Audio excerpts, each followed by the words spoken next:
Muy buenas tardes, estamos iniciando la sesión. Ahora tenemos conectados a Areli, María Sofía, a Mileni, Manuel, Hugo, Cristian, Jimena, Mireya y Cintia. Muy bien, jóvenes, vamos a iniciar.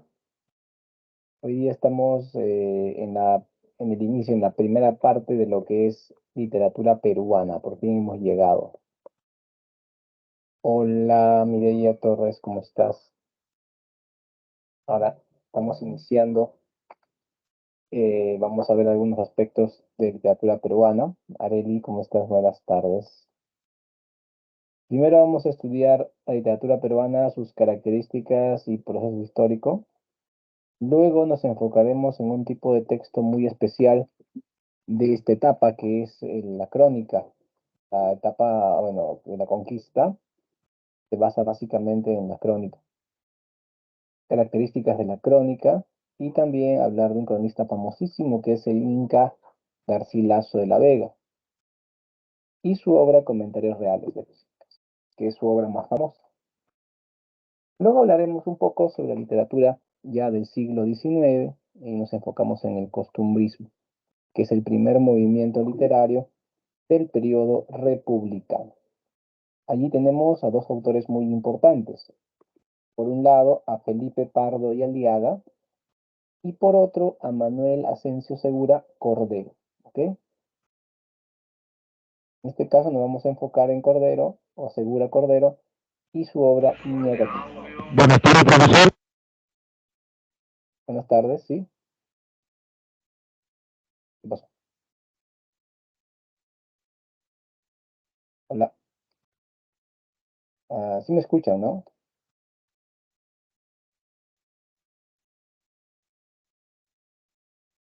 Sí, hola, hola. Ya, ok.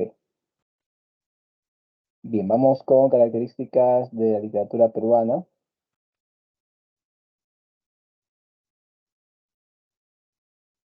Acá.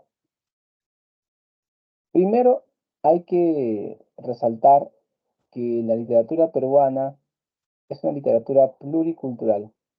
Lo que quiere decir es que cada región tiene una cultura distinta a otras. No hay una cultura homogénea en todo el país. Esto es bien fácil de detectar mediante las danzas. Si ustedes han visto danzas o han hecho danza en el colegio o en algún otro tipo de asociación o institución, se han dado cuenta que las danzas varían bastante según la región. La vestimenta, el tipo de música que acompaña, la coreografía, etcétera. Eso es una pequeña muestra de toda la diversidad cultural que tenemos en nuestro país y la literatura se hace parte de esa diversidad. Luego tenemos otra característica muy importante que es la heterogeneidad. Heterogéneo es aquello que tiene la calidad de tener una diversidad en la composición de sus elementos. La literatura peruana es muy heterogénea, dado que abarca obras literarias compuestas oralmente, compuestas mediante la escritura, de origen culto, de origen popular,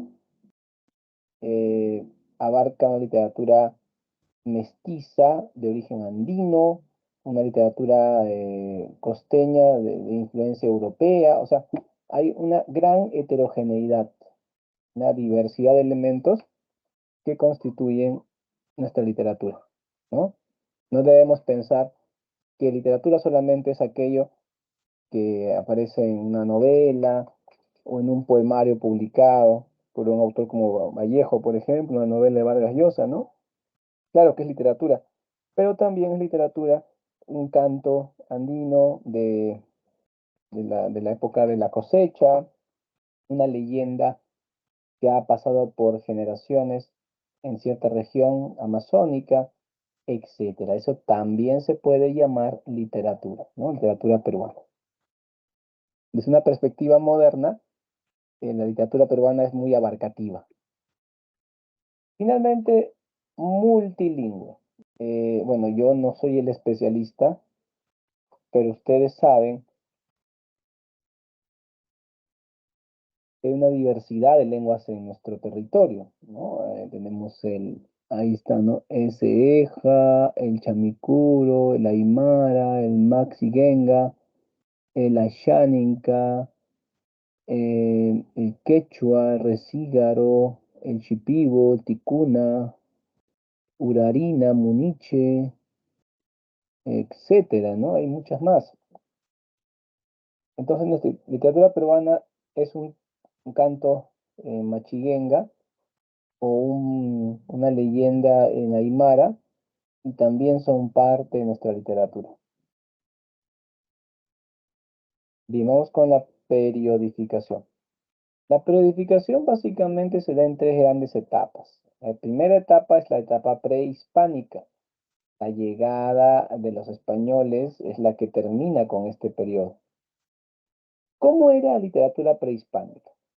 Bueno, en la literatura prehispánica se puede asumir como una literatura oral, es decir, ágrafa, no teníamos escritura, una literatura elitista, ya que hay manifestaciones literarias para la élite, como es el caso del Haidi, y una lírica especializada en la gente del pueblo, que es el Jarawi.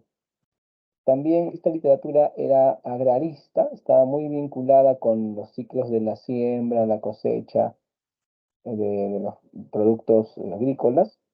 También es una literatura que muestra el panteísmo, es decir, una concepción del mundo donde el ser humano tiene contacto directo con la naturaleza, ¿no? Que no es que el ser humano y la naturaleza pues, son elementos objetivos, sino que hay una relación entre ambos muy cercana, inclusive de comunicación directa.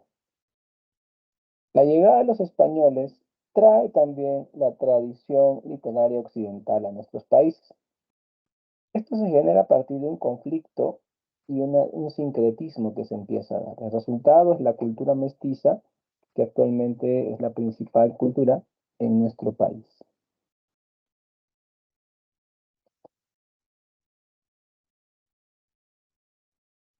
Un ejemplo de este mestizaje es el autor Inca Garcilaso de la Vega. Ya a mediados o inicios del siglo XIX ya se da el proceso de independización y para la batalla de Ayacucho en 1824 que tenemos la independencia. Muy bien, vamos a la época colonial. Bien, en la época colonial vamos con la, la interacción. Aquí.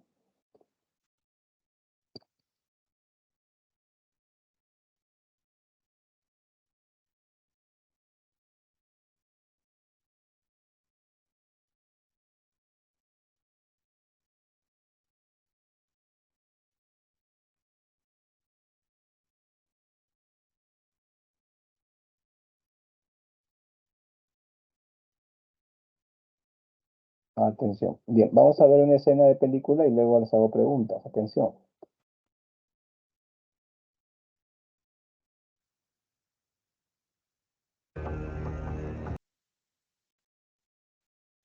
Muy bien, aquí la pregunta que voy a hacer, primero, estas escenas que nos está, bueno, he tratado de hacer el video corto porque no vamos a ver todo, obviamente es una escena de película, pero las escenas, ¿qué proceso están narrándonos? La primera pregunta. ¿Qué proceso estamos viendo allí?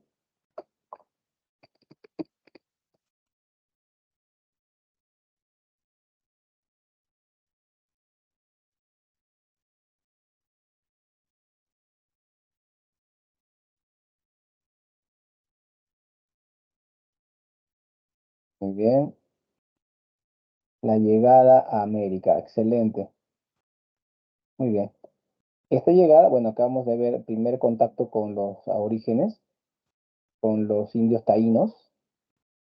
No lo puse todo porque se pasa la hora, pero te lo spoileo que llega a haber un encuentro amistoso, ¿no? Colón y sus hombres no son recibidos con agresividad, solo con desconfianza y dudas, y luego ya hay una alianza, ¿no? Con estas personas. Así que es un encuentro amable. Pero no siempre fue así. Otros pueblos eran belicosos, pueblos agresivos, que no deseaban que nadie los visite, tenían desconfianza absoluta. O incluso algunos se habían enterado, ya había llegado noticias de la ambición, maldad de los españoles, que a veces los maltrataban muy feo con tal de obtener riquezas.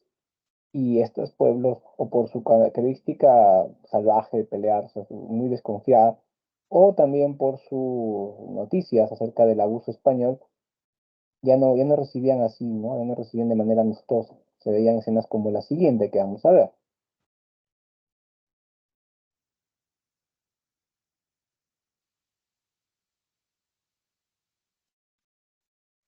Bien. Ahora, ¿qué escena hemos visto? ¿Qué nos describe esta escena?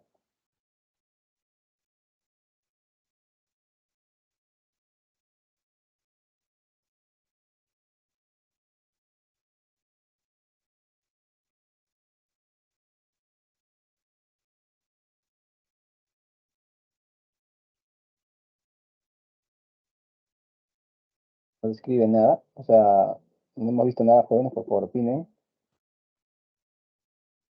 Ajá. Isabela nos dice invasión y maltrato por los americanos. Claro, en este caso ya es tiempo después, hemos visto 1516, varios años después de que Colón ha llegado, ya los americanos se defendían, ¿no? Ya, no, ya desconfiaban directamente, ya no había un encuentro amistoso. Muy bien, Mireya, muy bien, Isabela. Y ahora la pregunta es, todo esto que ocurrió, miren a Colón llegando, cómo fue su primer encuentro con los indígenas, bueno, estos siguientes conquistadores que están enfrentándose a aborígenes, los aborígenes se defienden. Pregunto, ¿cómo es que nos hemos llegado a enterar de todo esto? Habría tal vez estados de Facebook en ese tiempo, Reels, tal tal vez transmisiones en directo de TikTok. ¿Cómo hacían en esa época las personas para registrar estos hechos y mantenerlos, ¿no? ¿Qué se utilizó? ¿Cómo se hizo? Muy bien, Mireya, la crónica. La crónica colonial se convierte en el documento clave para poder acceder a esta etapa de la historia. Las crónicas son muy diversas. Digamos que hay muchos tipos de crónica, no hay un solo modelo, hay varios tipos de crónica. Cada uno de estos tipos de crónica tiene sus propias características. Depende bastante de quién es el autor. Puede ser un jurista, un eclesiástico, un soldado, un capitán, un indio ladino que ha aprendido castellano, un mestizo culto. O sea, puede ser muchas opciones, ¿no? Según el tipo de autor, se da el estilo de la crónica. La crónica siempre va a pretender ser historia, pero no lo va a lograr porque le falta la objetividad, la visión crítica de un historiador. El cronista normalmente es alguien que está a favor o en contra de algo o de alguien. Entonces es un escritor parcializado. Parcializado quiere decir que es un escritor que se parcializa a favor o en contra de algún bando, ¿no? Por ejemplo, supongamos que tú fueras un historiador, dije, no cronista, y que nos vas a hacer un artículo histórico sobre el apagón que hubo en Matute cuando la U iba a campeonar y dar vuelta olímpica. Si tú fueras un historiador, averiguas documentos, entrevistas, testimonios, sacas tu conclusión objetiva y dices, lo más probable es que la barra Alianza Lima haya obligado a los encargados del estadio a apagar la luz para no pasar la humillación y la barra de la U le diga que en su propio estadio ellos han campeonado. Tú como historiador lo pones así, has sido objetivo, dices que lo más probable es eso. Ahora, si tú fueras un cronista de Alianza, tú dirías que está probado de que se quemó el plomo del estadio y por eso se fue la luz. Y que se ha echado la culpa a la barra, se ha echado la culpa a los dirigentes, pero es mentira, fue que se quemó el plomo. Si tú fueras de la U, el cronista de la U diría que Alianza siempre hace eso, que tienen fama de ser así, que no pueden soportar cuando pierden y normalmente pierden, y dirías un montón de cosas que harían quedar mal a Alianza Lima. Entonces, eso es un cronista, ¿no? Es parcializado, ¿está bien? No tiene la visión crítica objetiva del historiador. Hay cronistas españoles, y muchos, ¿ok? Hay cronistas indios y cronistas mestizos. De todos los cronistas, el más destacado es el Inca Garcilaso de la Vega. Vamos a preguntar ahora, en el chat tienen que colocarme todo lo que sepan de él, ¿ok? Que no esté en la diapositiva, claro. Otra cosa, a ver, ¿qué cosas sabemos de él? Por favor, comenten.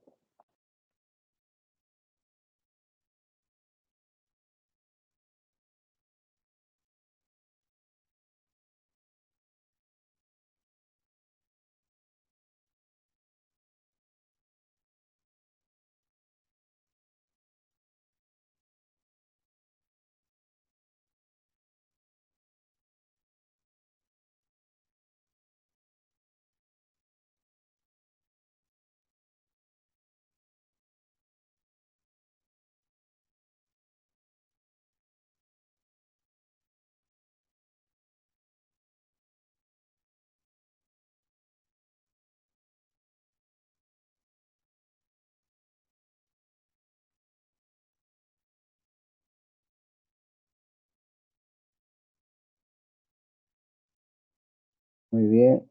Dice Mireya, su obra fue prohibida por algún tiempo. Ah, ya sé. Te refieres a la prohibición que se dio de su obra luego de la rebelión de Túpac Amaru. Pero eso fue mucho después de la publicación, porque se publica la primera parte en 1609, que la segunda en 1617, y en 1609, ¿no? Hasta 1709 ya van 100 años en el que se difunde mucho la obra. Luego a eso le agregamos 80 años, porque más o menos ahí fue la rebelión de Tupac Amaru. Estamos hablando más de 180 años que esta obra circuló en el mundo y los europeos la conocían muy bien. Por eso tenían una mirada tergiversada de los incas que hasta el día de hoy ha perdurado, ¿no? Eso de Garcilaso, no sé si lo calculó así, pero le ligó, ¿no? Porque su descripción benévola de lo que es lo indio, lo peruano, en los incas, ha sido la que se difundió más, una versión muy edulcorada. Sí, pero claro, se prohíbe temporalmente por la causa de la rebelión de Tupac Amaru II, ¿no? Por eso se llega a prohibir por algún tiempo. Gracias, Mireya. ¿Quién más, por favor? ¿Qué otra cosa nos acordamos de esa obra, de este autor?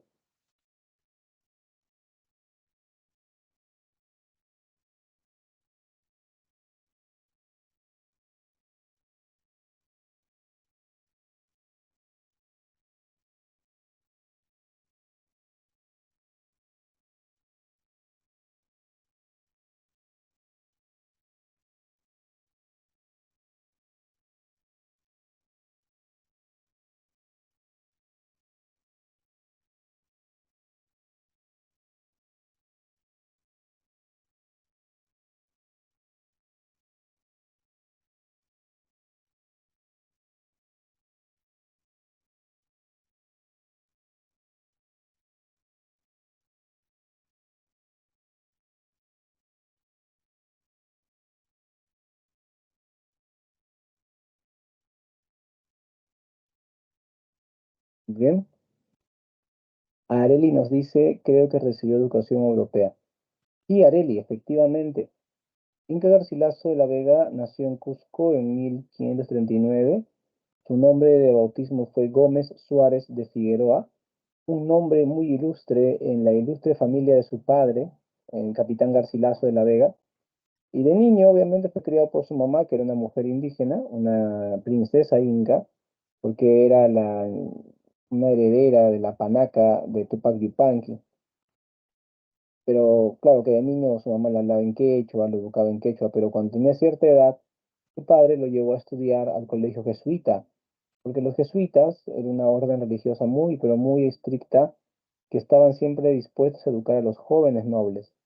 Y como en el Cusco había varios hijos de nobles, que estos españoles aristócratas se comprometían con las indígenas, con las hijas de las panacas, y de ese modo se hacían más respetados por los indígenas, ¿no? Entonces los encomenderos. Entonces, el papá lo lleva al colegio jesuita y aprende el trivium y el quadrivium, ¿no? Que son, digamos, los estudios básicos de la época. A ver. Educación europea, tocaba muy bien algunos instrumentos. Ah, eso no sabía, Isabela. Qué buen dato, no sabía que tocaba instrumentos. Danira me dice, fue capitán español de su padre. Sí, sí, cuando estuvo en Europa llegó a ser capitán como su padre. Llegó a tener ese grado en el ejército.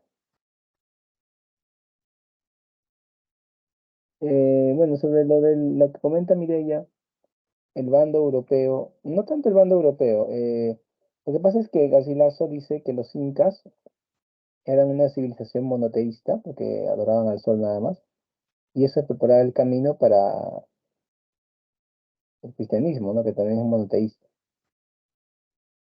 Básicamente es eso.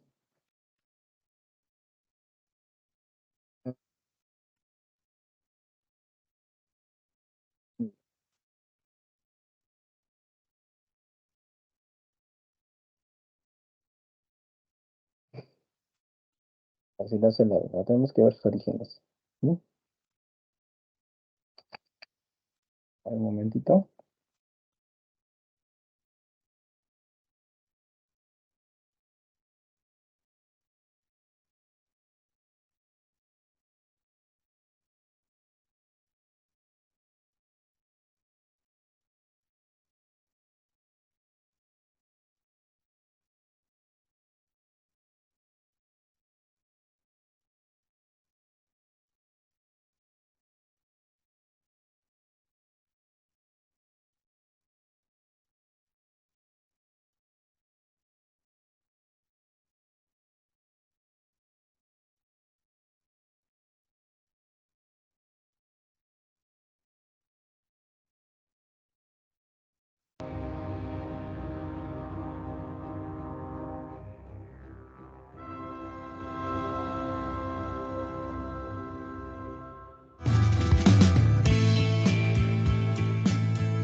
El nacimiento del Inca coincidió prácticamente con esa fusión, con ese trauma que fue a la vez fundación y ruptura.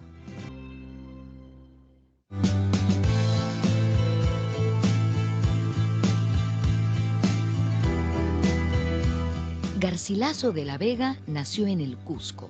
Más desgarradores que este hombre vivió.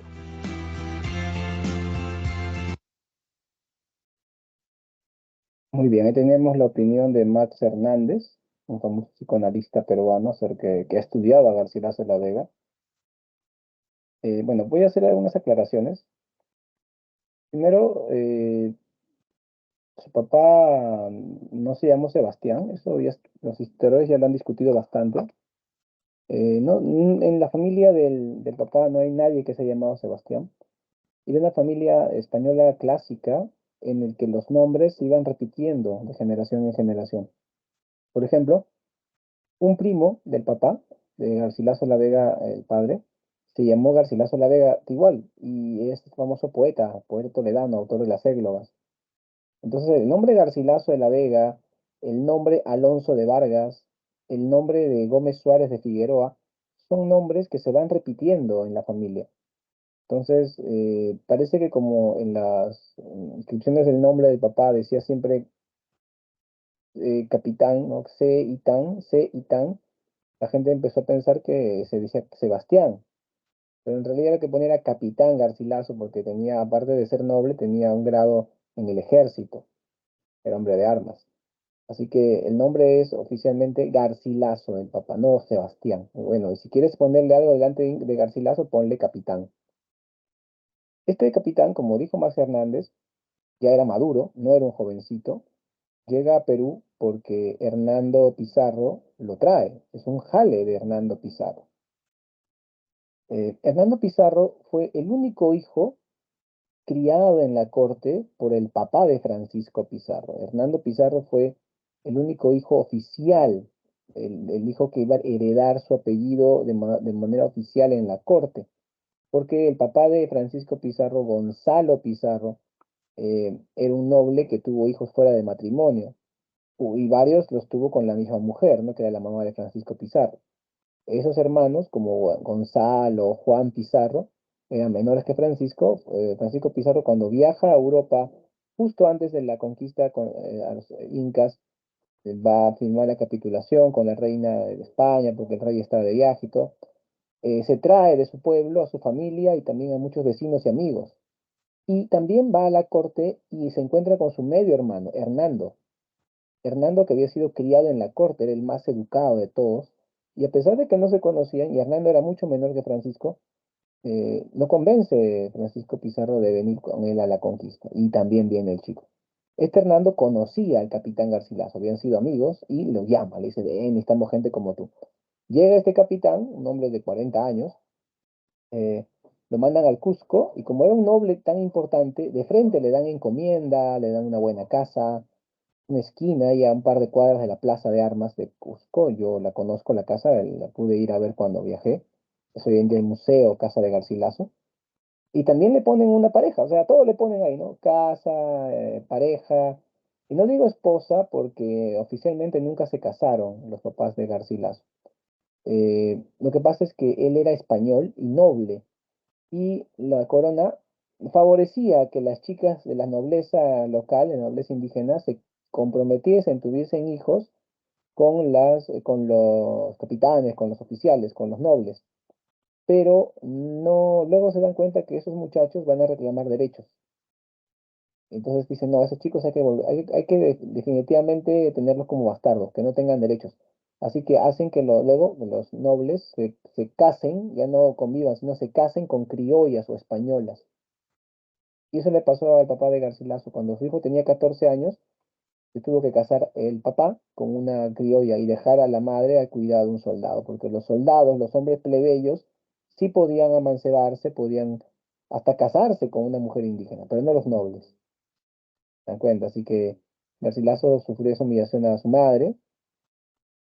Por otro lado, el papá, no vayan a pensar que el papá tuvo a su hijo con esta mujer indígena, así lo tuvo como una casualidad, a ver qué sale, un choquifuga, o si te vino, me acuerdo, para nada.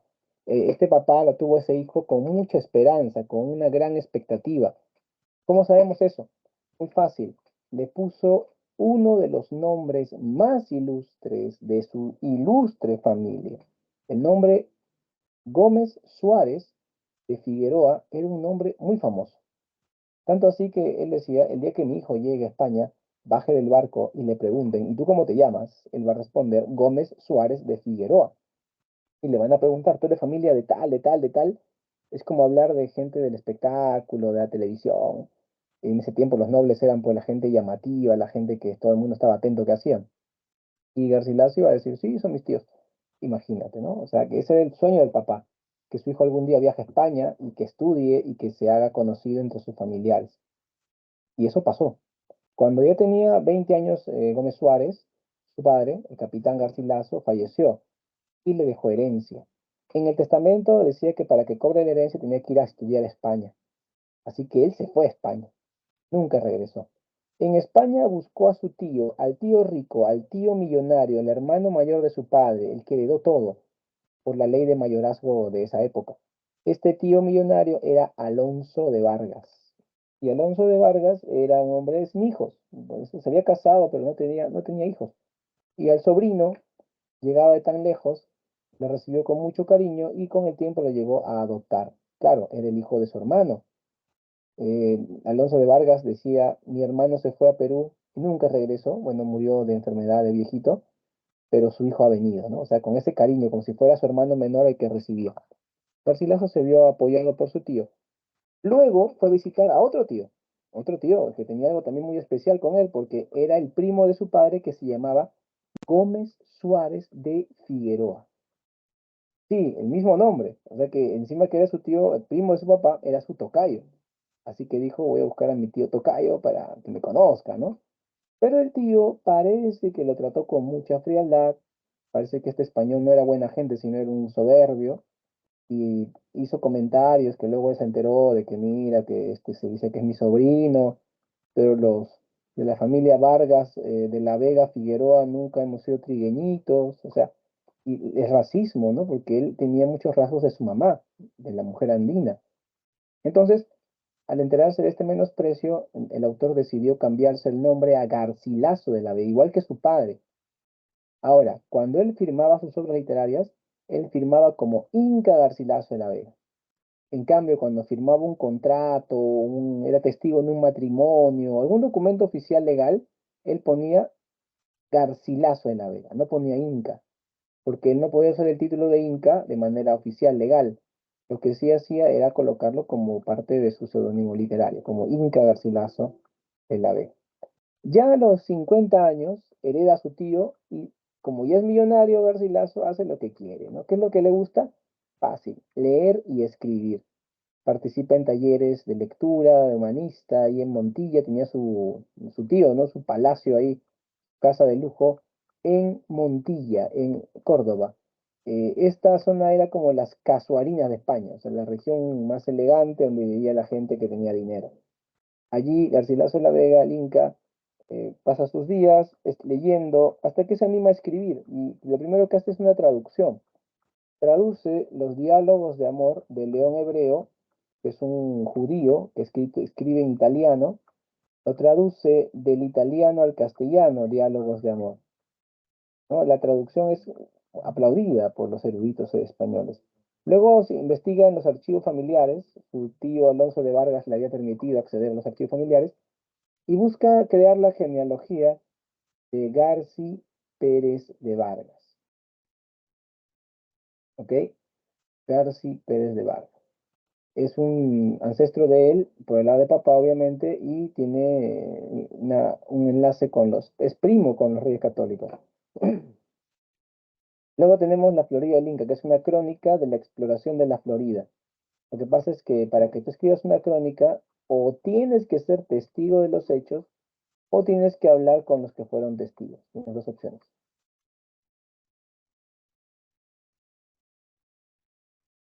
Entonces, a partir del testimonio de Juan Silvestre, un soldado que estuvo en la exploración de la Florida, Garcilaso llega a escribir esta crónica de la exploración de la Florida. Ya tiene 60 años, ya calentó la mano, es hora de que escriba su obra cumbre, Comentarios Reales de los Incas. A ver, por acá me dicen Isabela, creo que también algunas personas decían que había contradicciones en lo que de verdad pasaba y lo que escribió. Claro, gracias Isabela. Se refiere Isabela a la crítica que se le hace a Garcilaso acerca de su parcialidad. Y eso es normal, pues chicos, hemos quedado que la crónica es un texto parcializado, por eso no puede ser historia. Aunque sí se le considera una fuente histórica importante, porque si hay varias crónicas que coinciden en algo, quiere decir que debe ser verdad. Como pueden ver, Comentarios de los Incas se va a publicar en dos partes.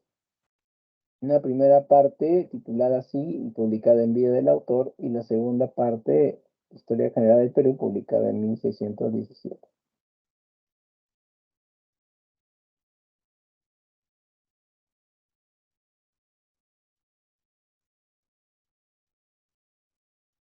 Bien. La primera parte de los Comentarios de los Incas se publicó en 1609, hace referencia al Perú antiguo previo a los Incas, el mundo Inca también, y la pauta la marcan la sucesión de los Incas. En esta etapa es corregida a otros cronistas la intención. Los cronistas españoles, por ejemplo, que demuestran que no conocen muy bien el quechua. Garcilaso dice, yo sí lo conozco y lo puedo explicar mejor. En esta parte, como pueden ver, es un tipo de enciclopedia, ¿no? Habla de todo un poco. En cambio, la segunda parte es un poquito más narrativo, ¿no? Porque nos narra primero la llegada de los españoles, la conquista del Imperio Inca y las guerras civiles, ¿no? Desde las matanzas entre Atahualpa y Huáscar hasta las guerras civiles.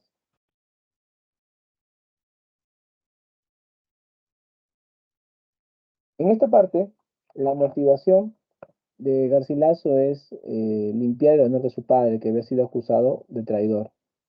Que uno dice, mire, ya creo que sí creo porque era más popular su obra. Claro,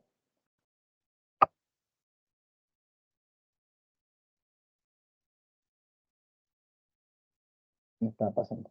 Bien, hasta este punto, ¿alguna pregunta, jóvenes?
Bien, vamos a revisar entonces, ya que no hay preguntas, un poco lo que es el costumbrismo.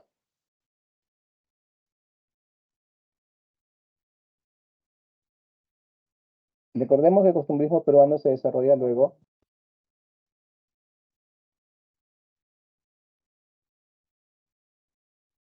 de... Ah, wow, me está afectando aquí. Perdón, voy a cerrar la puerta.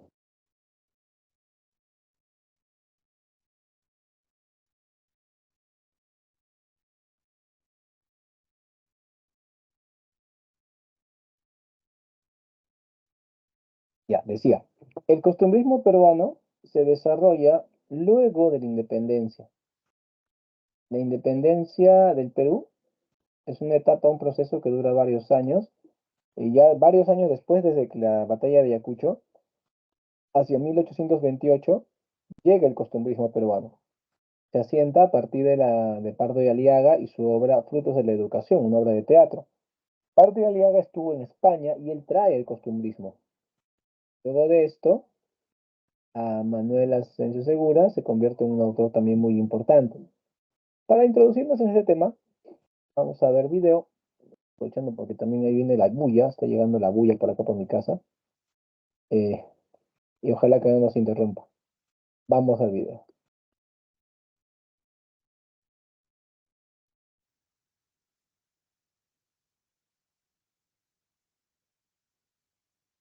(1850). Primero veamos el contexto político y social de la época. En esos años había una confrontación política y social entre liberales y conservadores, aquellos que querían que siguiera el colonialismo.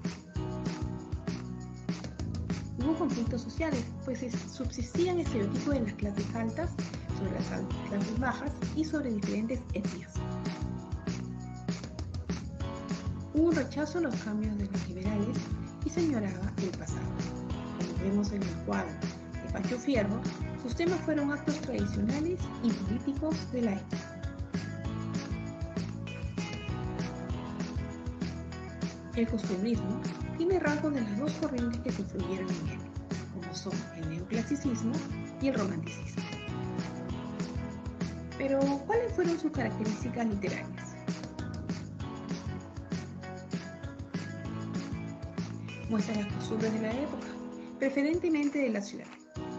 Tenemos una escena de pregones. Tuvo su medio de expresión en el teatro y el periodismo. Hay una escena de Ñacatita, obra del autor Manuel Asensio Segura. Sus características más saltantes fue la cuestión de la educación y el predominio de la moral y las buenas costumbres de la época.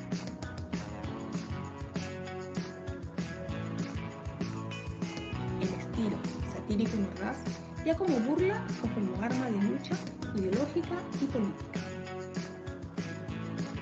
lo que desarrolló un fino humor tanto en la lírica, el teatro y el periodismo. Lo veremos en la obra Un viaje de Felipe Pardo y Aliaga.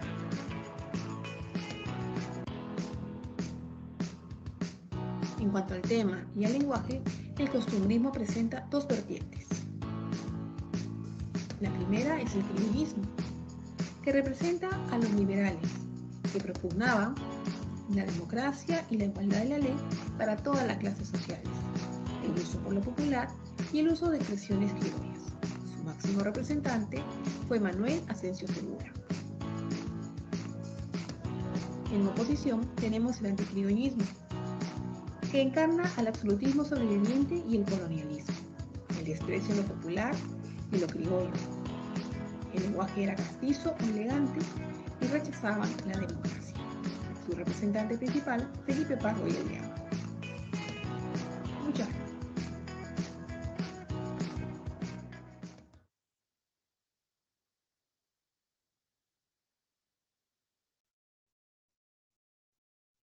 Muy bien, esa era entonces una pequeña introducción al tema de costumbrismo. Se han dicho en este video varias cosas interesantes que no están en el material porque es bastante lo que tenemos que ver. Entonces, el costumbrismo, como ya hemos visto, Se desarrolla desde la época posterior, los años posteriores a la independencia, hasta mediados del siglo XIX, porque a mediados del siglo XIX el romanticismo toma el control. Este contexto del costumbrismo es el periodo llamado primer militarismo, y también incluye, abarca el llamado la Confederación Perú-Bolivia. Es un periodo marcado por una inestabilidad política, social y económica. Se evidencia una sociedad en transición, persisten rezagos coloniales en la clase aristócrata. Se produce un desequilibrio entre esperanzas y realidades, ya que las personas pensaban que con la independencia iba a haber muchos cambios. Por ejemplo, iba a dejar de haber esclavitud, o iba a haber un país industrializado, con avances tecnológicos, y Perú seguía igual que en época colonial, igualito. La única diferencia es que ya no había un virrey, sino había presidente, que eran sacados sucesivamente de golpe en estado, de golpe en estado. Es en esa situación en que hay una búsqueda de una genuina identidad, de una literatura nacional. Y ahí aparece pues el costumbrismo. Como se dijo bien claro, el costumbrismo es una mezcla entre el neoclasicismo y el romanticismo, ¿no? Es un punto intermedio entre ambos. ¿Qué tiene de neoclásico? Por ejemplo, el apego a la realidad inmediata. Eso es muy neoclásico. Los neoclásicos se preocupaban de describir la realidad y tener una intención moral. Percibe los diversos estratos sociales. Eso también es bastante del neoclasicismo. Capacidad descriptiva de tipos y costumbres, ¿no? La idea de acercarnos al tipo y costumbre nos vincula un poco más con el romanticismo. Tiene satírica, tono realista y panfletario, posición enjuiciadora desde una actitud moralizante. O sea, que enjuiciadora quiere decir una actitud en siempre opinar, ¿no? Pero casi siempre de manera como si fuera un juicio, ¿no? Acusativo. Se muestran sobre todo costumbres de la ciudad. Eso sí, el costumbrismo es muy urbano. Y sus medios de expresión son el periodismo, mediante el artículo de costumbres, el teatro, mediante la comedia festiva, y por último, bueno, eso sería, ¿no? Y por último sería la lírica. Es decir, también hubo poesía costumbrista de gran calidad. Aparte de Alega le llamaron, por ejemplo, el señor de la sátira, y también Segura escribió varios poemas. Vamos a enfocarnos ahora en Manuel Asensio Segura. Guía de Manuel Asensio. Ahora sí. Bueno, acá está llegando la bulla a mi casa, y que les voy a poner el video mientras pasa la bulla. Eso es muy incómodo, jóvenes, lidiar con eso.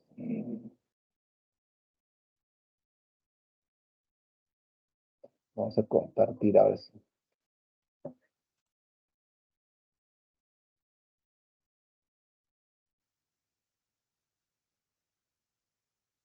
En PBO, Manuel Asensio Segura nació el 23 de junio de 1805 en la ciudad de Lima. Era hijo de Juan Segura, oriundo de Huancavelica, pero afincado en la capital desde joven, y de Manuela Cordero. Siguiendo el ejemplo de su padre, que era oficial del ejército virreinal, se enroló en las filas monárquicas al cumplir los 13 años. Tras la batalla de Ayacucho, pasa a las huestes patriotas, alcanzando el grado de capitán en 1831.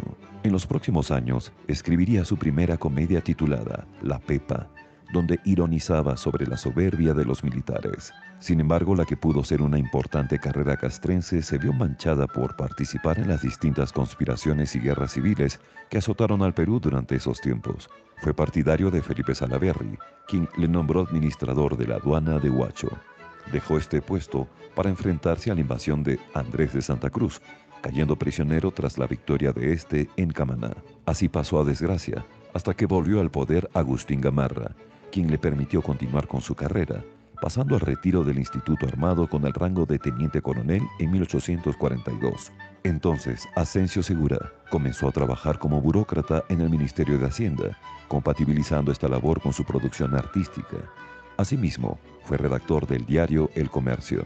En 1845 estrenó su célebre obra, Ñacatita, que le catapultó a la fama. Amigo de Ricardo Palma, Publicaría junto a él el sainete El Santo de Panchita. Además de retirarse del ministerio, incursionará en la política, siendo elegido diputado por Loreto. Con el pasar de los años, sería uno de los exponentes de las letras peruanas junto a Felipe Pardo y Aliaga, tras publicar su única novela titulada Gonzalo Pizarro.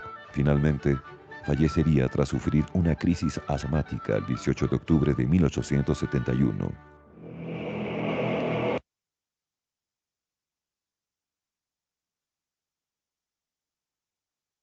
Bueno, pues chicos, está la bulla acá, un momentito, termina y lo prende el micro.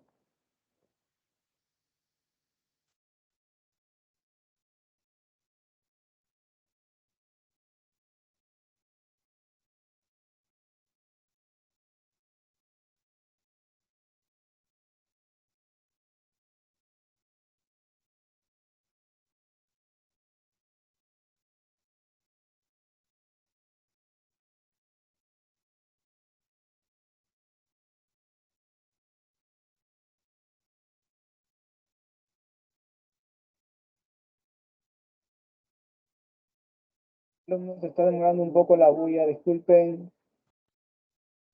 Estas son las incomodidades transmitidas desde casa también, no todo es bonito. Pero ya, creo que ya va a pasar ya.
Bien, por fin se fue la bulla. Estaba un poco cómodo. Ya está. Ya chicos, continuamos. Entonces, como acabamos de ver en el video, Segura, desde muy jovencito, estuvo en el ámbito militar. Su padre era oficial en el ejército realista, por lo tanto participa en la famosa retirada del virrey que deja Lima a merced de San Martín, de José de San Martín, pero luego continúa una resistencia en la sierra, ¿no? Y esta resistencia va a derivar en las batallas de Junín y la batalla de Ayacucho, la gran batalla final. Él participa en estas batallas, en la de Ayacucho tenía más o menos 19 años cuando transcurre. Es así que este autor, un momentito, vamos a cuadrar esto. Ahora sí. Este autor entonces es un autor que fue militar desde muy joven y que se va a asimilar luego al Ejército Nacional, luego de la batalla de Ayacucho. Igual, con el grado de oficial y todo, se retira y empieza a una carrera como escritor, donde su primera obra importante fue Sargento Canuto, una obra de teatro donde se burla de un militar viejo, fracasado y fanfarrón, que quiere enamorar a una jovencita bonita, pero esta chica tiene enamorado y el enamorado es un civil que es decidido y valiente, que le hace frente al militar y lo derrota. Entonces, esta es una clara alegoría, una clara crítica a la casta militar fracasada que ya no debe pretender el gobierno sería la chica, Y los civiles que están bien preparados y lo merecen, deberían ser los que gobiernen, ¿no es cierto? Es una mirada así. Luego ya en su madurez escribe Ñacatita, que se convierte en un clásico. Segura escribió novela. Gonzalo Pizarro es la primera novela, o una de las primeras novelas peruanas. Luego también fue poeta y fue periodista, ¿no? Escribe en El Cometa, La Bolsa, publica artículos de costumbres y poemas. Pero lo más famoso de este autor es su obra de teatro, es decir, su teatro. Es considerado el padre del teatro nacional, posee una abundante producción dramática, es decir, de obras de teatro.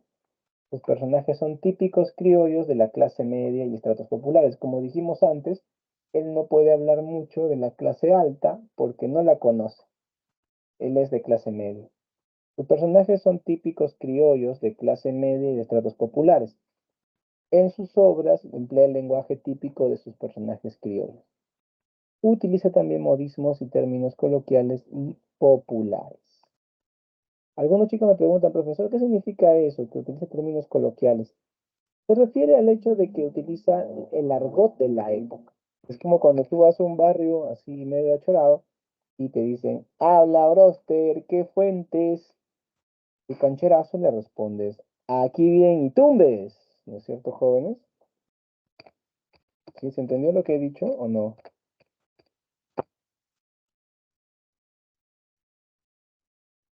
Dígame si no, no me preocupo.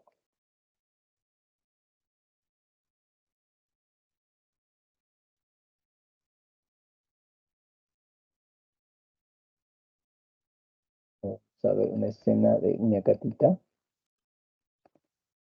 para que les quede más claro.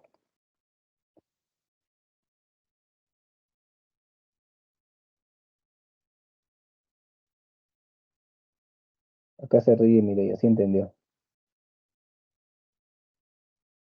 A ver, por ejemplo, al inicio de la obra, Jesús está conversando con Rufina.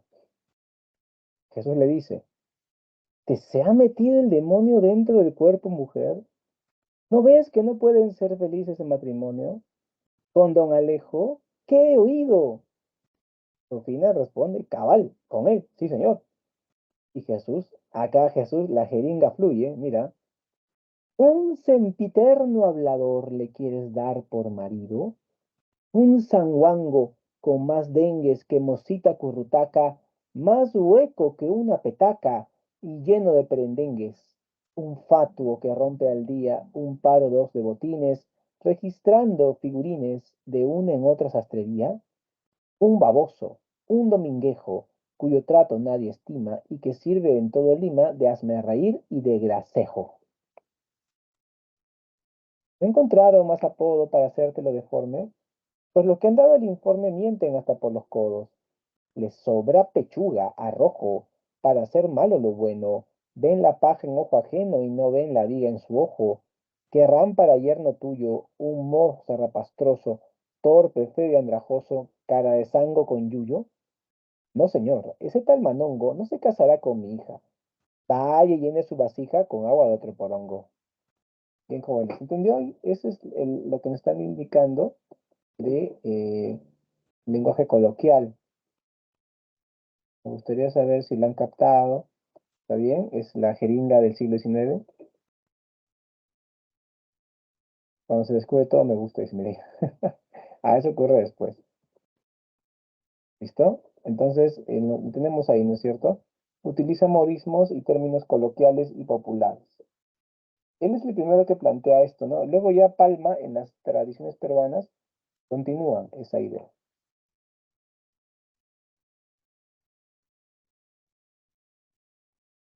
Ahora sí, vamos a ver. Ñacatita.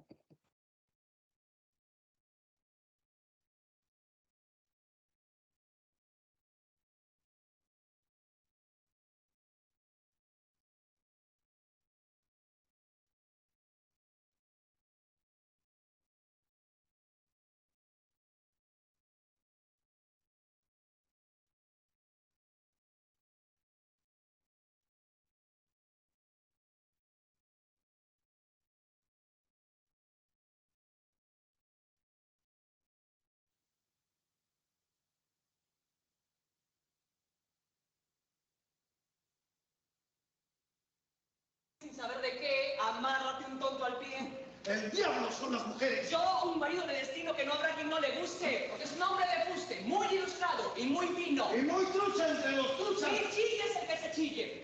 Hará que la niña brille y pinte mejor que muchas. ¿Te ha dado fiebre, Rufina? Vamos a ver, trae el pulso. Como es usted tan insulso, no sale de la rutina. ¿Qué es lo que estás diciendo? ¿Has perdido la chaveta? Yo no hablo de paporreta. Dios me entiende y yo me entiendo. ¿De cuándo acá esa hinchazón? ¡Que pronto has modado pasta! Pues mira, toda tu casta ha sido de asta y rejón. Pues lindo yerno le ofrece tu ternura paternal. Ya se ve, no siente el mal, sino aquel que lo padece. ¿De dónde esos papelotes? Mire usted que es cuanto cabe. Y esto dice que no sabe ni siquiera hacer palotes. Ya se ve. Tú sola no eres quien tanto adefesio pura. De tu misma catadura y en Lima 1000 mujeres. Hablador, para sacar las faltas a su paisana siempre tiene buenas ganas. A nadie pienso agraviar, hará mal quien se indisponga. ¿Cómo es usted papagayo? Si a alguna le viene el sallo, ¿qué hay de hacer? Que se lo ponga. Sea o no todo eso cierto, en vano es que usted prosiga, porque todo cuanto diga es predicar el desierto. Julieta se casará con don Alejo. ¿Qué escucho? ¿Julieta? La quiere mucho. Más que nunca no será. Habrá una mujer más verde. Julieta, su hija nombrado cuando nunca se ha llamado sino Juliana Valverde.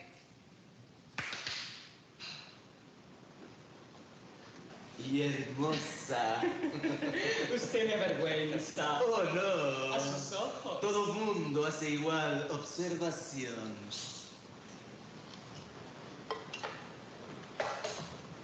Un poco de chocolate, porque hoy creo que son témporas y el ayuno. Mandaremos a comprarlo. No, deja, tomaré cualquier cosa, te molesta. ¡Qué molestia! No te llevará el demonio. Basta el fin de toma y daca, o aquí va a haber maravilla. Tanta lisura la saca una ya de sus casillas. Cuenta pues, cómo le pones mala cara a don Alejo, porque entonces no hay razones sino que te des pellejo. Y cuidado, te repito, si admites más cuchicheos de ese pícaro mocito que te anda haciendo rodeos. Dile que nunca, jamás, ponga los pies aquí. Pero mamá, no más piense burlarse de mí. Buena es la hija de mi madre, que toda esperanza pierda. ¡Ven a mi padre! ¡Tu padre! ¡Saqué un cero a la izquierda! ¡Señora! ¡Ya te digo! ¿Pero por qué? Porque yo lo mando.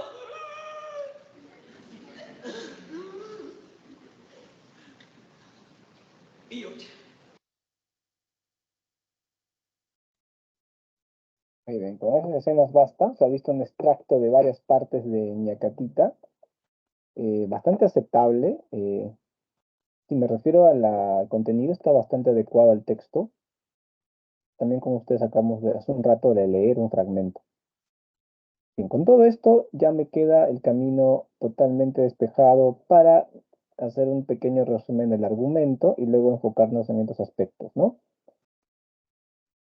Toda la historia de la obra Ñacatita transcurre en una tarde, ¿ok? Todo es una tarde, ocurre todo dentro de la casa de Don Jesús y también hay una acción principal. Se descubre cuál es la verdadera intención de Alejo.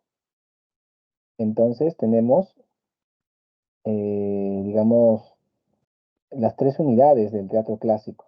Recuerden que el costumbrismo está muy influenciado por el neoclásico, entonces el teatro neoclásico es importantísimo. El teatro neoclásico impone que toda obra debe cumplir con las tres unidades: unidad de acción, una sola acción principal; unidad de tiempo, todo debe ocurrir en el mismo día, no puede haber diversos días; y unidad también de lugar, ¿no? Todo debe ocurrir en el mismo escenario. Entonces se da estas tres unidades. Don Jesús y doña Rufina, ya sabes, empiezan discutiendo, empiezan peleando, porque Jesús no está de acuerdo con que su hija Juliana se case con don Alejo, algo lo que Rufina está totalmente de acuerdo. Esto se debe a que Ñacatita, que aparece en las escenas ahí, la viejita que estaba preocupada por el ayuno, harta hipocresía, ella ha influenciado en Rufina para que acepte este pretendiente. Sale en una parte hablando con Rufina todo salamero, no sé si lo vieron sentado en el sofá. Claro, ese es don Alejo. Entonces, doña Rufina en su inocencia se ha dejado manipular por ña Catita y obviamente don Alejo le está pagando a ña Catita. Hay un entripado ahí, digamos, no es que ña Catita lo hace por amor al arte, porque le simpatiza a Alejo. Ella busca un interés allí, ¿no? En poder sacar algún provecho. Por ese motivo, don Alejo y ña Catita están coludidos, pero Jesús y Juliana, o sea, padre e hija, no quieren a ese Alejo. Jesús lo menosprecia, lo considera un aspecto negativo, y Juliana no lo soporta. Igual, eh, doña Rufina quiere obligar a su hija. Juliana no lo acepta. ¿Ok? Ella está enamorada en realidad de Manuel. Manuel, que es el chico protegido de Jesús, porque Jesús, bueno, lo está protegiendo porque su amigo, su mejor amigo que ha muerto hace poco, es el papá de Manuel, y a su amigo le debe la vida a Jesús, ya que en las batallas contra los bolivianos, cuando eran soldados, le había salvado la vida en batalla. Entonces Jesús cuida a Manuel, le da trabajo, lo condena a su ayudante, e inclusive cuando Rufino le ataca al chico, dice, no, que es un inútil, que tu hija se va a casar con ese, y Jesús dice, es un buen muchacho, ¿no es cierto? Y yo más bien quisiera que llegue a estar con mi hija, sería un buen prospecto. Lo que no saben los papás es que los chicos ya son enamorados de Julián y Manuel. Justamente Ñacatita descubre eso, se da cuenta que son enamorados los chicos y trata de manipular a Manuel. Manuel primero dudaba, pero luego la viejita lo convence, ¿no? Esa escena es muy buena y no muy conocida. La voy a buscar para que la puedan leer también ustedes, ¿ya? Es que Juliana estaba diciéndole, ¿no es cierto?, a Manuel que mi mamá me quiere obligar a que me case con ese odioso, que no lo soporto. Y ella dice, si me obliga mi mamá a casarme con él, tienes que raptarme, ¿no? Y Manuel dice, ¿que te voy a raptar? Y ella dice, sí, tú ráptame, ¿no? Ya, vamos a ver esa parte. Voy a compartirles pantalla. Hasta el diálogo. Juliana, Manuel dice, el interés, yo no tengo otro que quererte bien, tu amor, Juliana, me basta, y tan feliz soy con él que no envidio en este mundo ni la grandeza de un rey. Y tú no me amas, Juliana. Juliana dice, Manongo, ¿y tú no lo crees? Manuel, entonces en una choza, en un desierto seré dichoso estando a tu lado, y lo serás tú también. Mi gloria será adorarte, mi gozo estará a tus pies, y mis brazos suficientes para tu apoyo y sostén. Pero te siento algo inquieta, Juliana. Escucha, ¿alguno nos ve? No, nadie. ¿Qué pasa? Acaba, explícate una vez. Me quieren casar. Casarte, como lo oyes. ¿Y con quién? Con don Alejo. Imposible, ¿cierto? No lo puedo creer. ¿Quién te ha querer tan mal? ¿Alguna burla tal vez que quieren casarte? No, te equivocas, ¿verdad es? No mucho que me lo ha dicho aquí mi madre. ¿Y por qué te quieren forzar así? Eso es injusto, es cruel. ¿Y tú qué dices, Juliana? Yo, que antes consentiré en casarme si es posible con el mismo Lucifer. Pero tu madre, ella misma, oye, y me dijo también que te intimara que nunca pusieras los pies aquí los pies. Pero ¿qué motivo ha habido si es cosa de enloquecer? Sin duda que ese buen hombre le ha vuelto el mundo al revés y ha logrado deslumbrarla con un brillo de oropel. ¿Y tu padre? No, mi padre no ha hablado ni mal ni bien de este asunto.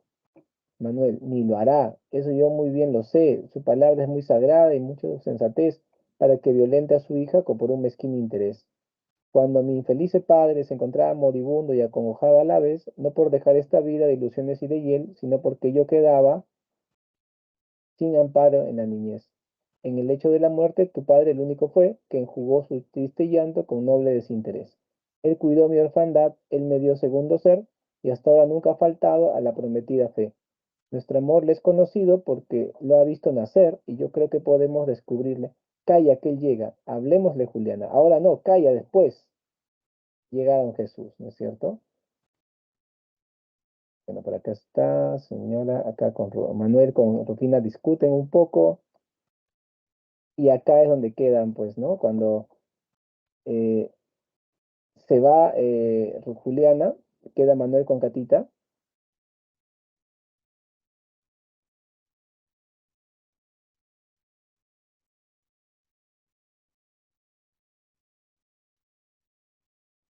Está hablando con Mercedes. Mercedes es la empleada del hogar que conoce los amores de los chicos, es alcahueta, digamos. Acá Mercedes y Ñacatita y Alejo. Acá es donde están coludidos, ¿no? Alejo, Ave María, aquí Ñacatita, cáspita, desollando está algún prójimo. Hola, ¿cómo va la brújula? Si sigue el viento tan próspero, pronto echaremos el áncora. ¿De veras? De un modo sólido van las cosas a su término. El ataque ha sido sofero, según lo ha expuesto la sílfide. ¿Está en contra de mí hecha un fósforo? ¿Está en contra de mí hecho un fósforo? Sí. Y con lo alcali volátil, sopla, y como éter vitriólico, lo que es tener sindéresis, o ser tonta, que es sinónimo. A ver, por acá está, vamos a ver, Alejo, Rufina, Mercedes, Rufina,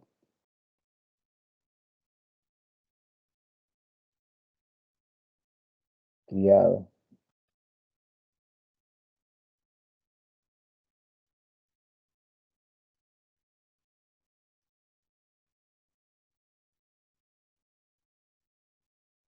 Acá está, ¿no? Cuando Catita y Manuel, y Catita lo está convenciendo a Manuel. Pobre chico, se deja engañar. Luego de esto, Juliana le dice, ¿cómo puedes creerle a esa vieja que es un aborto del infierno? ¿Cómo puedes creerle a esa vieja malvada? Todo lo que te diga es una mentirosa. Y la chica sabe, pues Manuel es inocente y se deja convencer. Como ves, todo anda medio enredado hasta que se da el Deus Ex Machina. Profe, ¿qué es eso?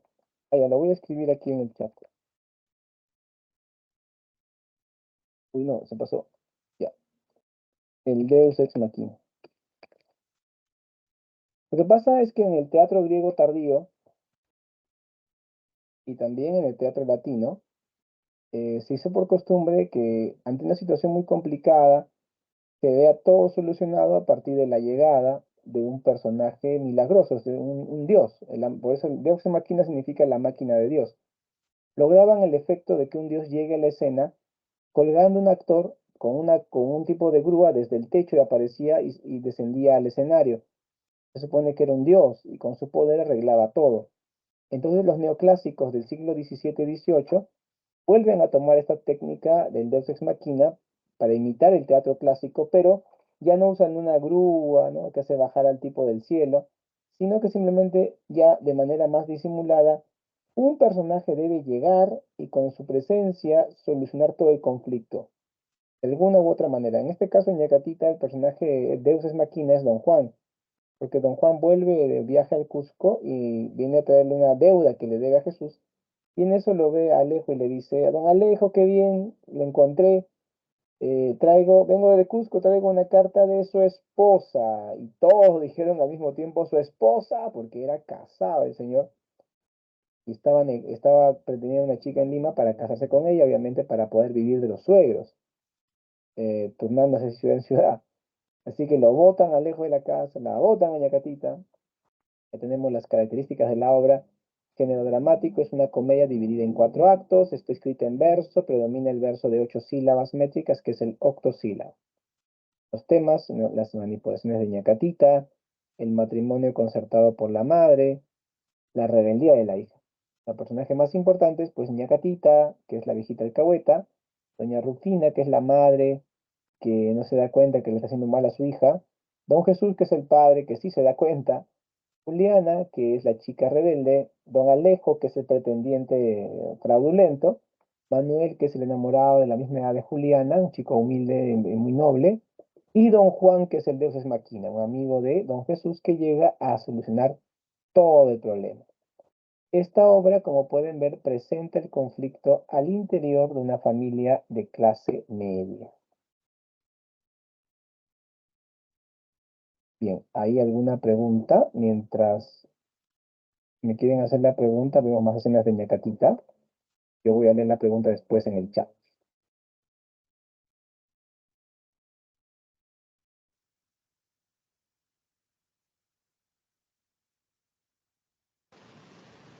Cuidado conmigo. Jesús, qué vida, ¿hasta cuándo? Faltaba otra cosa. Vamos, Ñacatita, vamos. Desvergüenza de mocosa. Jesús, ¿en qué tiempos estamos?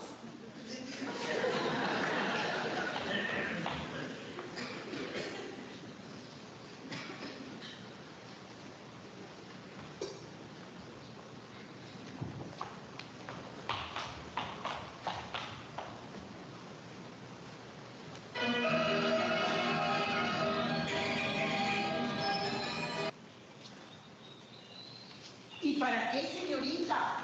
Darle de noche una cita. ¿No ve usted que eso sería excitarla para el día? Yo al menos lo pienso así. Mercedes, si tú pudieras penetrar aquí y me dieras sin trepidar la razón, verías cuánto padece, cuánta lástima merece ese pobre corazón. Aquí arde, amiga, una llama que penetra, que se inflama, cada día más tenaz. Y extinguir no me es posible el poder irresistible de este fuego tan voraz.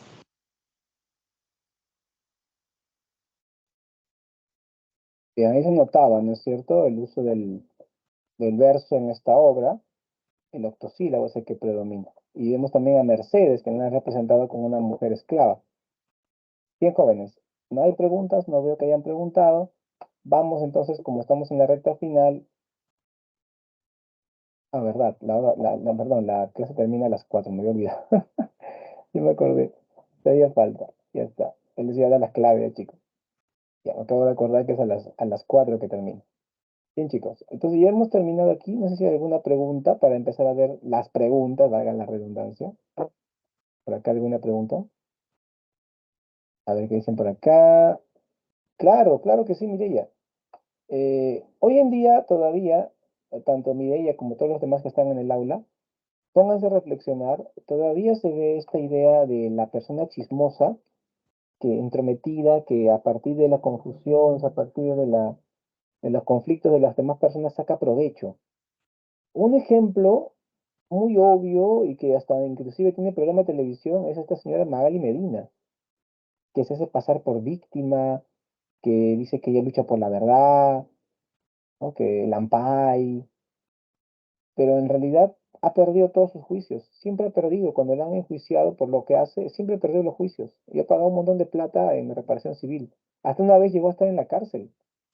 Eso demuestra que no dice la verdad, ella siempre está inventando excusas para apropiarse de la privacidad de los demás con su rótulo de periodista y aprovechar eso a su beneficio.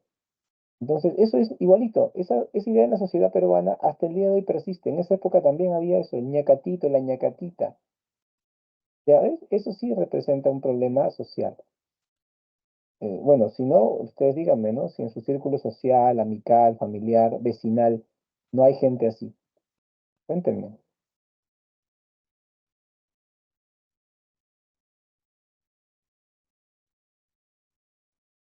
Oh, sí. Gracias, Mireya, por tu pregunta. ¿Alguna pregunta más, por favor? Para ir abriendo el archivo, si no. A ver, de semana 11. 11.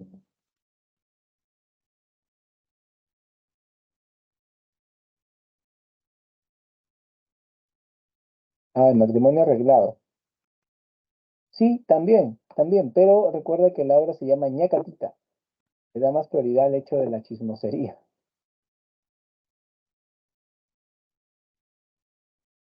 También el matrimonio arreglado, claro que sí, es otro tema que vemos la crítica.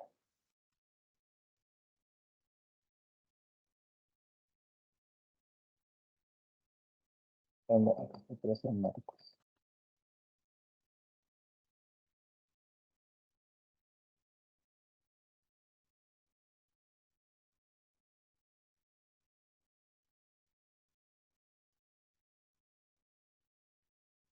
Me están preguntando. Hay un like. Listo, vamos a ver entonces el solucionario, ¿ya?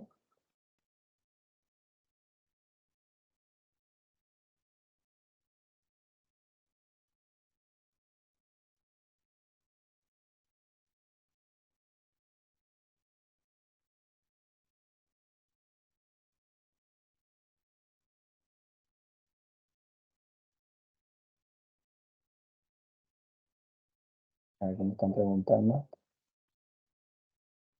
Ah, ya pensé que había pregunta. Bien, chicos, estamos compartiendo entonces el ejercicio 1. Teniendo en cuenta las características de la literatura peruana, un relato que se divulga de manera oral y en lengua originaria. ¿Cuál sería la clave en esta situación? A ver, en la pregunta 1.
Por acá me dice Jimena Toribio, la C. Vamos a verificar.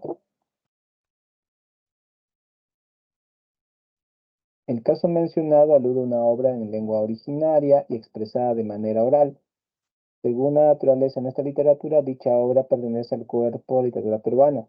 Porque a inicio de clase indicamos eso, ¿no? Que si una obra está escrita o es oral, si es popular o es culta, si es parte del folclore de un pueblo o es una obra muy sofisticada que se escribe en extranjero, pero por autor peruano, todo eso es literatura peruana, ¿no? Así que la clave es de, forma parte de nuestra literatura como evidencia de la concepción moderna de literatura peruana, y que es dada. No debemos pensar que solamente la escritura es literatura, también puede haber oralidad. Vamos con la pregunta 2. ¿Qué características propias de las crónicas coloniales se aprecian en el siguiente pasaje de Historia Natural y Moral de las Indias de José de Acosta? José de Acosta fue un cronista jesuita, es decir, un eclesiástico.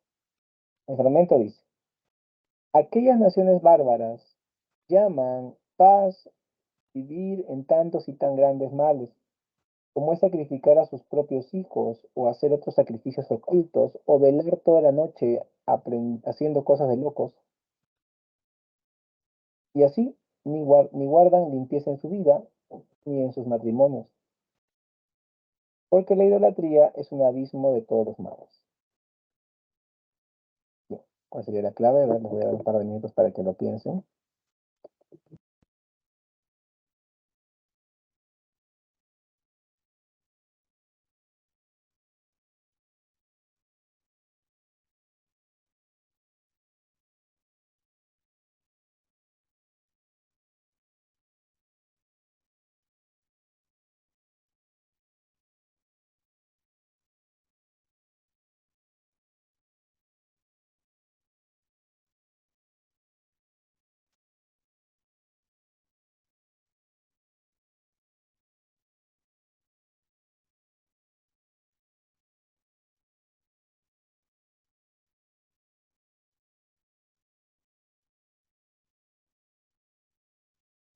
Estamos en la pregunta 2, por favor, marquen opción, indíquenme la opción, por favor.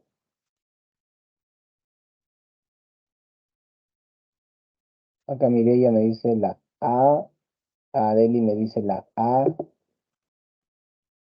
Bien, describe la nueva realidad americana que encuentra el cronista.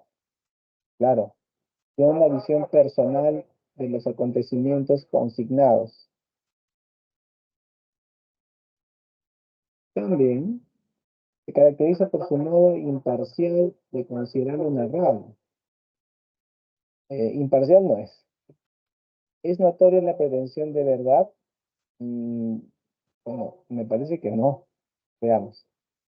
Las crónicas dan cuenta de la nueva realidad americana, de este caso, la idolatría de regiones amerindias. Presenta una visión personal, pues en este fragmento el autor condena la idolatría. Establece una postura imparcial porque muestra su condena a sus sacrificios humanos. Y Acosta es un cronista que expone de modo apasionado lo descrito, pero su obra se basa en testimonios y fuentes escritas, no solo en la experiencia personal. Que la respuesta es enano. ¿Ok?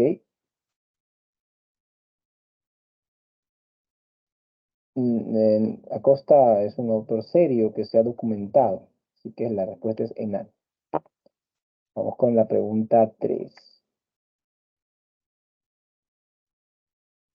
Dicen que pasado el diluvio, le apareció un hombre en Tiahuanaco, que está al mediodía del Cusco, que fue tan poderoso que repartió el mundo en 4 partes, y las dio a 4 hombres que llamó reyes. El primero se llamó Manco Cápac, y el segundo Colla, el tercero Tocay, y el cuarto Pinahua. Dicen que de este repartimiento del mundo nació después al que hicieron los incas de su reino llamado Tahuantinsuyo. Dicen que el Manco Cápac fue hacia el norte y llegó al valle del Cusco, y fundó aquella ciudad y sujetó a los circunvecinos y los adoctrinó. En estos principios dicen que Manco Cápac, casi lo mismo que hemos dicho de él, y de los reyes incas descienden a él, y de los otros reyes, 3 reyes no saben decir que fueron de ellos. Después de leer el fragmento citado de la perteneciente a la primera parte de los comentarios reales, se puede afirmar que el autor tuvo el propósito de. ¿Qué otra opción ahí, por favor? A ver, me dice, la pretensión se refiere a. No entendí tu pregunta.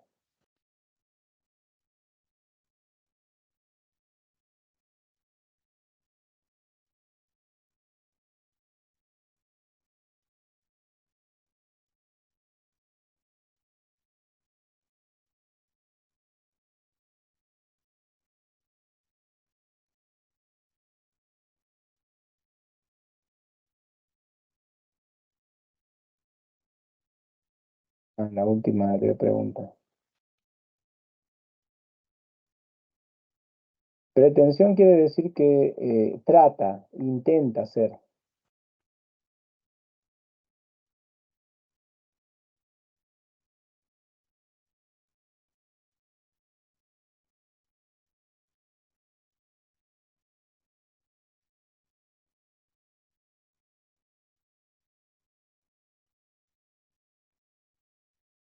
Bien, ¿alguna respuesta por ahí? Ajá. Isabel Roja nos dice que podría ser la C de casa. Ofrecer información que manifiesta el posible origen de los incas. Muy bien, excelente. Isabela, lo hiciste muy bien. Es la C de casa. En la primera parte de los comentarios reales de los incas, el inca Garcilaso de la Vega muestra diversos aspectos acerca del Perú prehispánico. El fragmento citado refiere una de las versiones sobre el posible origen de los incas a partir de la presencia de Manco Cápac y su labor realizada. Vamos con la 4. A través de sus crónicas, en especial comentarios reales de los incas, el inca Garcilaso de la Vega es considerado como el mejor prosista de la etapa colonial. ¿Puesto qué? ¿Por qué? A ver, vamos a ello. 2 minutos.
Bien, estamos en la pregunta número 4. Ya me están viendo acá. Isabela me dice la E y Mireia dice la D. Interesante. Vamos a ver solución. El Inca Garcilaso de la Vega es reconocido como el mejor prosista de la época colonial, debido a que en su obra, en especial Cometeros Reales, de los incas evidencia una gran calidad artística mediante una prosa equilibrada. Bueno, cuando hablamos de mejor prosista, estamos hablando de la parte de estilo, de la parte de la forma. La clave es de eso. Muestra de calidad artística, estilo armónico y sereno. Entonces, esto es la manera como escribe, no el contenido. ¿Ok? Vamos con las 5.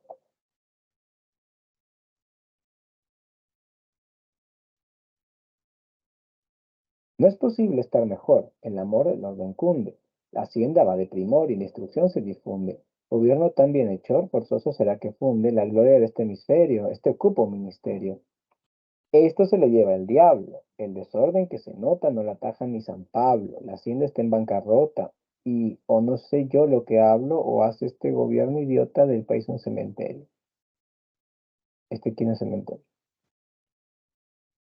Luego de leer la letrilla, o sea, parte no es completo, son más estrofas. El ministro y el aspirante de Pardo y Aliaga podemos apreciar característica destacada del costumbrismo peruano. ¿Qué clave sería? A ver,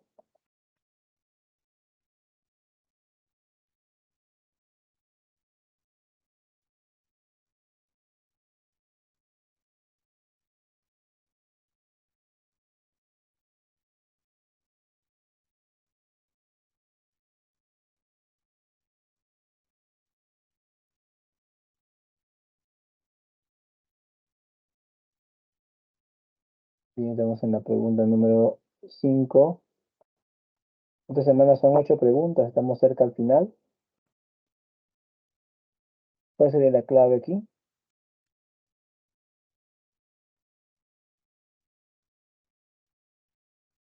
Isabela nos dice la D de dado. Muy bien, Isabela, excelente. Vamos con la 6.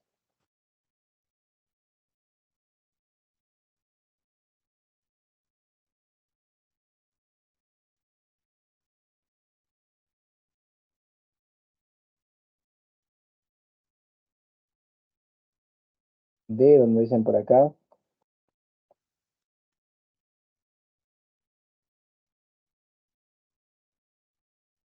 En la 6. No, es casita. Juliana rechaza el matrimonio con Alejo. Vamos con la penúltima. Acá está justamente el fragmento que leímos, ¿no? Considerando el citado fragmento, ¿qué tema se desarrolla en la obra? ¿Qué tema de la obra se está desarrollando ahí? A ver quién opina. La pregunta 7.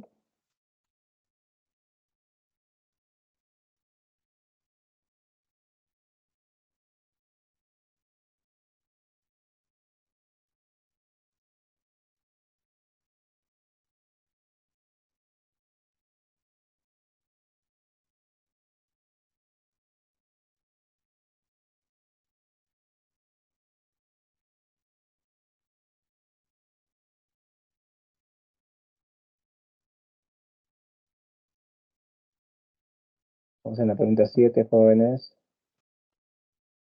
¿Cuál sería la clave? A ver, Isabela me dice por acá que es árbol. ¿Opinan como ella o no?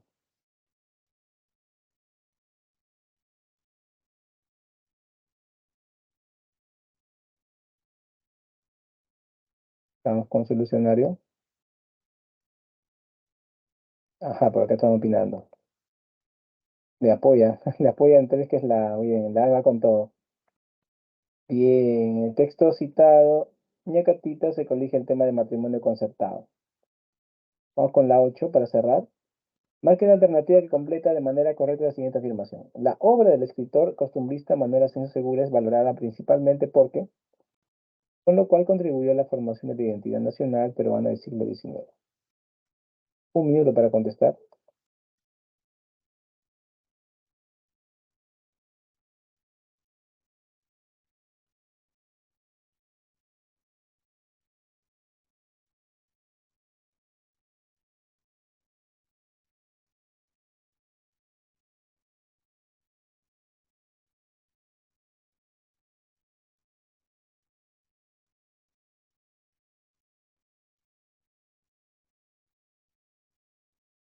Mireia nos dice la B de Brahma. Veamos. Muy bien, excelente. Qué bien, nos alcanzó el tiempo como nunca para hacer las preguntas. Vamos con el solucionario final, ya consolidado. Antes de que se nos acabe el tiempo, ya estamos en la hora ya.